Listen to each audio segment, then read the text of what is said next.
there, and welcome back to another episode of Be Encouraged Moments. Now, we always start our videos off by thanking you guys for being here, but I want to give you an extra big thank you. Yes. This is our 100th episode, first and foremost. Woo, yes. And you guys brought your game the last two videos. Our numbers almost doubled, and we are so unbelievably grateful for that. We love that you guys are watching them, and as we can see the views on our videos, it really encourages us that we are doing something that you guys appreciate and that you guys love, and we're going to continue to do it if we know that you guys are out there watching. And we love that you guys are sharing, and it's just wonderful. So thank you so much. Definitely. Okay, so today we're going to be talking about fairy tales, and I know you guys are probably all laughing at me, the Disney girl who's always talking about Disney on here, but this one's a little different, and I think you're going to appreciate it. First and foremost, I want you guys to start by thinking of your favorite fairy tale. Maybe it's one that was read to you as a child, maybe it's one that you read to your child, or maybe it's just one that you fell into at some point. But I don't just want you to think of the title. I want you to really go deep with the story. I want you to remember the story. I want you to remember how the story starts. I want you to think about the characters, what they look like, how they act, what their story is. I want you to think about the locations. I want you to envision the environments around you in this story, in this fairy tale. I want you to remember how it begins, as I already said, but I want you to remember the twists and the turns and the obstacles that happen throughout the story. I want you to think about, was there a villain? Was there a bad guy in your story? And how did that all play out? What was their role in the story? I want you to think about the ending. How did it all work out? Was it a fairy tale ending, the quote-unquote fairy tale ending? Was it something different? Really get that picture in your mind. Now, if you truly did get the picture in your mind and you truly visited the story I asked you to, you probably had a feeling, some sort of feeling when you were thinking about it. Maybe it was joy from remembering what you associate it with, like I was saying, maybe because you read it to your children or you were read it as a child. Maybe there was excitement at the possibilities within the story that you could relate to your own life. Hopefulness for the fairy tale ending that we all hope for in our lives. Maybe there was frustration because you didn't feel like fairy tales are real and what does this have to do with anything? Or this isn't how my life went and this is what I was promised. Or, there's all kinds of emotions that get stirred up on that. Now, I want you to hold on to that feeling. We're going to come back to that, but I want you to follow me with the rest of this. As many of you know, I love stories that are told from a different perspective. Whether it be biblical stories, fairy tales, it doesn't matter. I love it. I love hearing what somebody else in the story had to say about the same story because it's never the same, ever, anytime. I'm currently in a series of fairy tales and it focuses on the villains. There's about 12 books, I think, in this series, and I'm on like 6. And it tells all the stories from the perspective of the villains, which is really interesting. But I'm not going to go into all of that. What I do want to share from you, though, is the book that I'm in right now. There was a part in there with this wise old lady. She's not a witch. She's not anything like that. But she's talking to these very powerful witches, and she's talking about fairy tale stories. And she's talking about how she can sense when a story is starting. For herself, her story is coming to an end. But the girls that she's talking to, she feels like their story is just beginning. Or it's still very much in the depths of their story.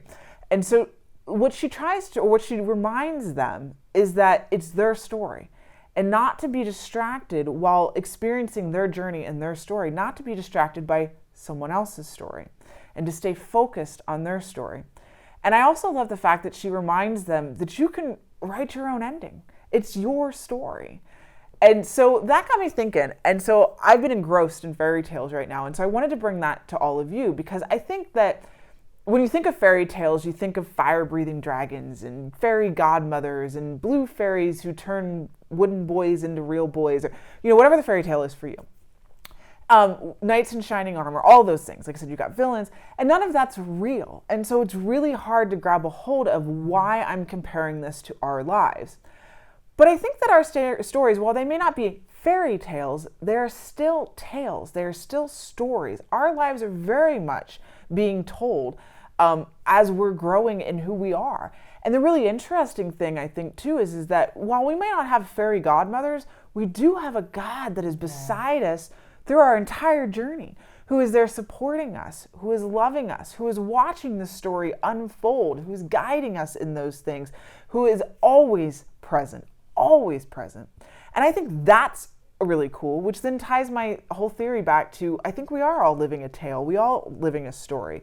And so when I talked about the perspective aspect, and so I want to touch on that a little bit too. When you think about a perspective of a story, the reason I love reading stories from a different perspective is because when you read a story, you're normally only getting the narrator's view.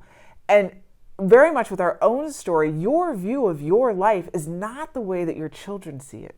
It's not the way that your spouse sees it. The loved ones in your life see a different story. They see a much more forgiving story, I guess maybe is the best way of putting it. They see a woman who is excelling as a mother. Your children put you on a pedestal. They love you and adore you, and they see you in the best light humanly possible when maybe you don't. So maybe looking at your story, trying to look at your story from different perspectives will help you see how wonderful things actually are in your life, or the things that you do really, really well when maybe there are things that you don't do really, really well. I think that stories, I think that when you imagine your story, what it would like from another perspective, that allows you to see, like I said, all the possibilities. I also think it allows you to see that your story's still being told, right? Just like that wise old woman told them in the beginning. Your story's still unfolding. You can still write your very own ending. I obviously love fairy tales, and I think that we all have a fairy tale ending in store for us. What does that look like, though? It's different for every single one of us, and that's okay.